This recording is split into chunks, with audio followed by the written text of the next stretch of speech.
गंजाम जिला कविसूचनक निर्वाचन मंडल बड़मुहरी पारंपरिक कोठीशाला यात्रा अनुष्ठित होछि। गतकाली राति अवसर में ग्राम एक सामाजिक नाटक अनुष्ठित हो जाइछि। सामाजिक नाटक तू बोधे मो भाग्य नाहु या उद्घाटन करिसेंति कोदला एनएस अध्यक्ष सूर्यनारायण नायक। गंजाम जिला होछि कला संस्कृतिर जिला, सेथिमध्यरु कोठीशाला यात्रा अन्यतम।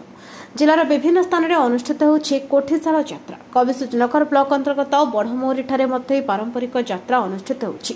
ए उपलक्षे सामाजिक नाटक मंचस्थ होइतिबा बेले यार उद्घाटन कार्यक्रम में अन्यमानक मध्यरे कविसूचनकर मंडल सभापति अशोक कुमार जेना, बुढ़ाम्ब समाजसेवी डाक प्रधान, बड़मुहरी सरपंच नारायण बेहरा, गंगापुर समिति सभ्य हरिनायक, समाजसेवी रामप्रसाद महारणा, विश्वजित महापात्र, भूतसार सिंह सरपंच मनोज दास, सिकुला मंडल सभापति, पांड्या मंडल सभापति समेत अन्य कर्मकर्ता माने उपस्थित रही नाटकर कलाकार मानक उत्साहित करथिले।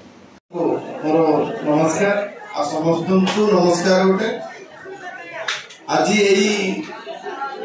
जो एरिया रे हमर होची नाट्य उद्घाटन हला, ए जो से सिस्टम सब हला, आमे गोटे कामडे करिबा जो पिला माने शिखि चंदी सेमान का उत्साहित करिबा। आ द्वितीय कथा भल जिनटा ग्रहण करवा आ खराब जिनटा त्याग करिया। मोर एति अनुरोध आ बेसी किछि कहूनी, एति के बक्तव्य शेष करछि। गंजाम जिला कोदलार कृष्णचंद्र पलाईंक रिपोर्ट, मायावती टीवी।